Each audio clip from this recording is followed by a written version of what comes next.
شايفاك يلا قاعد تقول لنفسك هقسم السنة، وشايفاك انت التاني اللي قاعد بتقول لنفسك انا هعيد السنة اصلا، وشايفه التالت اللي قاعد جنبكم ولا عارف يعمل ايه وخايف من اهله يقول لهم انا هقسم السنة ولا هعيد السنة، يمسكوه ينفضوه علقة يخلوه يعرف يعيد السنة ازاي ويروح يذاكر. وشايف بقى اللي قاعد يعيط بقى ولا عارف بقى يعيد السنة ولا يعمل ايه، واللي قاعد مع الفيزياء بيندب حظه، واللي مع الكيمياء واللي بشوف التعليقات دي كتير قوي. احكي لكم على حاجة اصعب من الحالات بتاعتكم دي خالص واسوأ بكتير. هي مش حالة، مش هقول لكم واحد مبدأش المنهج من اول السنة، لا، كان بادئ من اول السنة وعادي جدا وزي الفل، لكن جه قبل الامتحانات حرفيا ب3 شهور، 3 شهور بالظبط، ما بقاش قادر يعمل حاجة، وعنده في البيت والدته تعبت والدنيا باظت خالص معاه، لا بقى عارف يذاكر ولا قادر يذاكر ولا نفسه يذاكر، وعايز يقسم السنة. لكن للأسف ما كانش عنده الجرأة والشجاعة انه يروح يقول لأهله انا عايز اقسم السنة، ولا كان عنده الجرأة والشجاعة انه يقول هعيد السنة تاني او هقسم السنة تاني، لانه ما كانش هيتحمل انه يستحمل التعب النفسي ده والارهاق والضغط بتاع الثانوية العامة دي تاني. وسامعاك برضو يا طالب الكلية اللي قاعد على الفاينل يا عيني، بتقول لي ايه اللي حصل معاه. اللي حصل مع الطالب ده وهو انه حرفيا من كتر التعب اللي هو وصل له بقى ينام يقوم ينام يقوم، حياته كده كلها، ومش بينام ينام، هو بينام مش عارف ينام بس خمول بقى، حرفيا بقوا يسندوه عشان يقوم. الطالب ده كان طبعا في خوف من هو هينسى، او بالفعل هو بينسى اصلا بسرعة جدا اللي بيذاكره، ومن ناحية تانية هو مش هينفع يعيد السنة او يقسم السنة، فما كانش عارف يعمل ايه. استعان بالله وبقى بيذاكر على قد قدرته، لكن كان دايما بيقول لنفسه ايه، انا مستحيل ادخل الكلية اللي انا عايزها، انا الدنيا معايا بايظة خالص ومستحيل ان انا ادخل الكلية اللي انا عايزها، وانا هعدي السنة واجيب اي مجموع انجح وخلاص. لكن ربنا كرمه اكبر من كل شيء، ثم لان الطالب ده حاول وسعى على قد ما قدر الفترة دي عشان يكمل، كمل للآخر، وبالفعل النتيجة ظهرت، وغايب كام الطالب ده جاب 88%. سبحان الله. يعني من القصة دي هنبدأ النهاردة فيديو عن موضوع أنا مبحبش أتكلم فيه خالص، وهو تذكير ليا ولكل الطلبة، سواء كنت طالب في ثانوية عامة سواء كنت طالب في الكلية. وبعمل الفيديو ده غصب عني لأن حرفيا شايفة ناس كتير، اللي بيكتب الفيزياء معصلجة معايا، واللي بيكتب الكيمياء، واللي بيكتب انا عايز اعيد السنة، واللي بيكتب والطلبة اللي في الجامعة وبيشيلوا مواد، والدنيا حرفيا صعبة.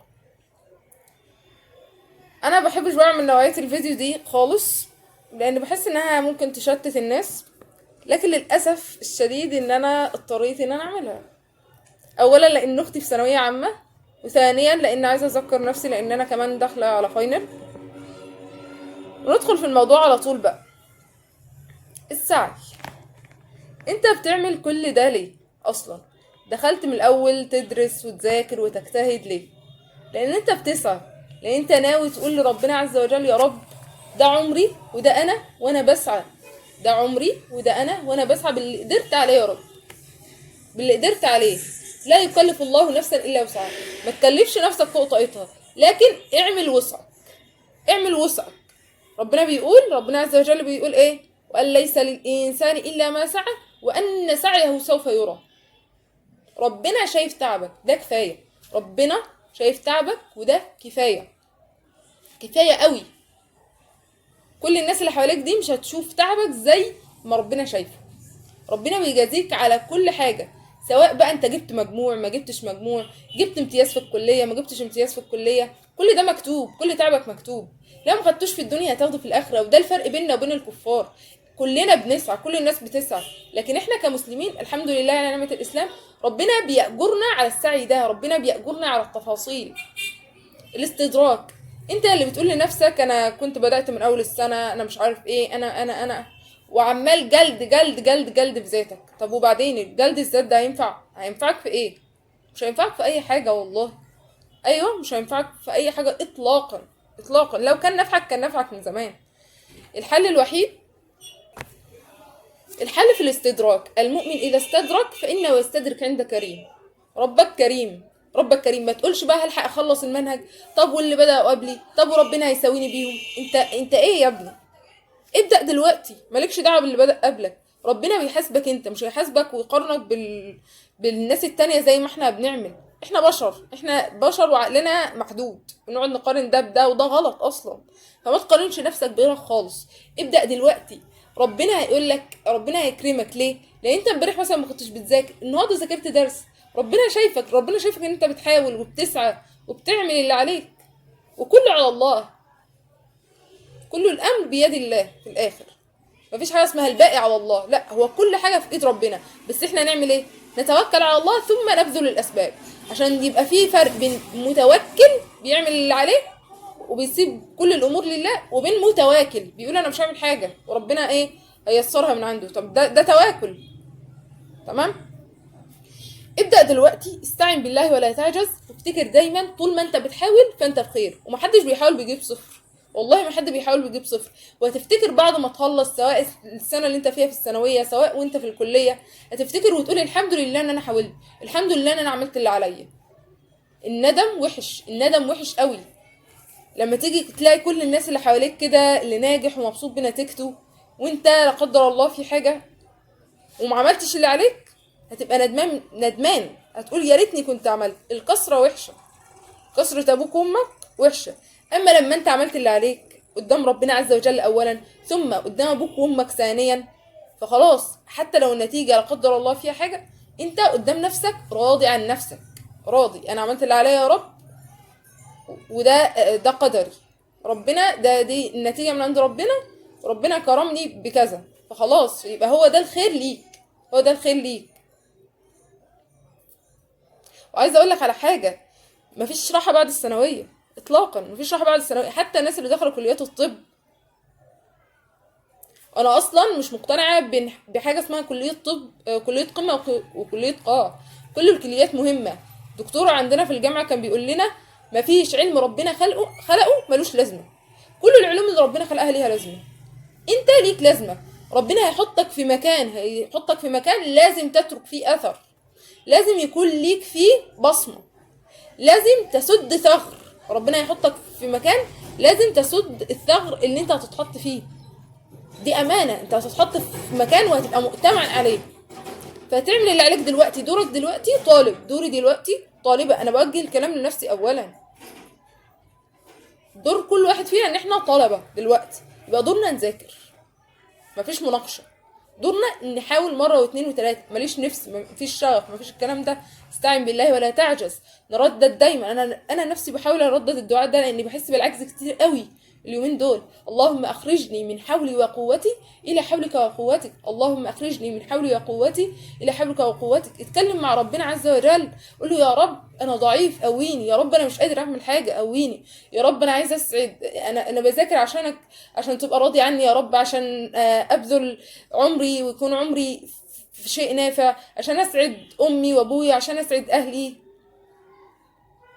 عشان بعد كده عشان اكون بطلب علم نافع وانفع بيه بعد كده نفسي والمسلمين والامه، عشان ارفع شأن الامه الاسلاميه. عدد النوايا، ادعي ربنا، اتكلم مع ربنا، احكي له كل حاجه في دماغك. ربنا سامعك وشايفك، وابوابه لا تغلق ابدا.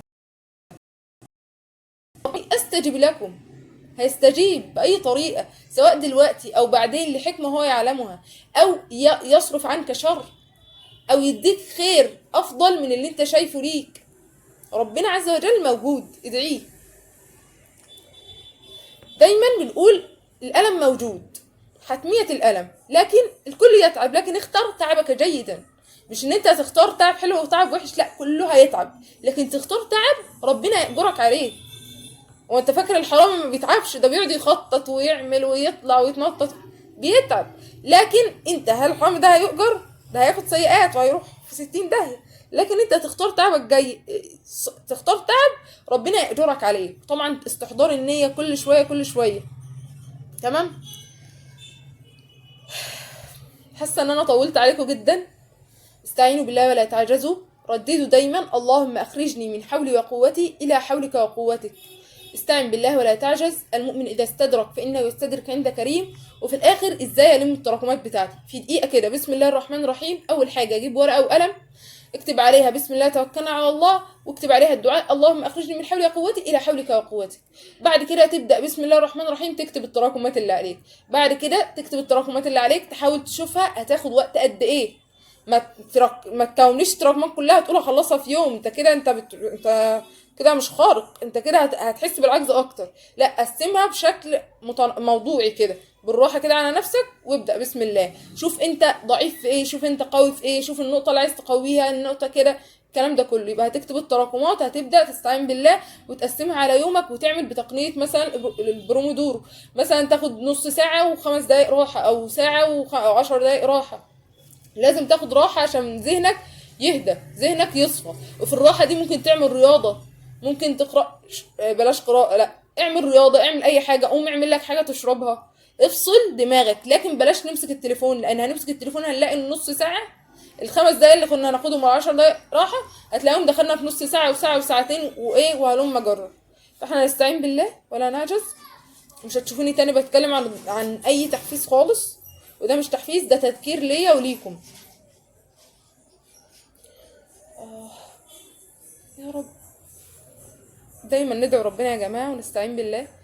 والله خير يعني. افتكر دايما ان ربنا هيحطك في المكان المناسب ليك، لكن انت اعمل اللي عليك عشان ما تندمش، عشان اهلك يستحقوا ان انت تفرحهم، اهلك يستحقوا ان انت تكون عملت اللي عليك قدام ربنا، ثم قدامهم، قدام نفسك قبل كل ده، قدام نفسك، عشان ما تجيش بعد كده تشمت فيك الناس. الناس يقولوا اللي يقولوا، رضا الناس ليس بغاية. عشان لو حد قال كلمة وحشة وانت مش راضي عن نفسك، غير لو حد قال كلمة وحشة وانت راضي عن نفسك، فتقول طز في اللي هو قاله. يقول اللي يقوله انا ربنا شافني وانا عملت اللي عليا، صح؟ ورضا الناس ليس بغاية اصلا. لكن احنا نعمل اللي علينا، نستعين بالله ولا نعجز. ربنا هيعيننا وهيقوينا. دايما اذكار الصباح، اقل القليل من اذكار الصباح المعوذتين، قل هو الله، الاخلاص والمعوذتين والفاتحة وآية الكرسي، دايما الصبح والعصر. تمام. وتستعين بالله كده وتقرأ، ممكن تقرأ صفحة قبل ما تبدأ مذاكرة او كده، ماشي، صفحة او ربع على قد ما تقدر، او حتى آية واحدة. ودايما اللهم اخرجني من حولي وقوتي الى حولك وقوتك. رب اشرح لي صدري ويسر لي امري واحلل عقدة من لساني يفقه قولي. استعين بالله دايما. واسفة طولت عليكم.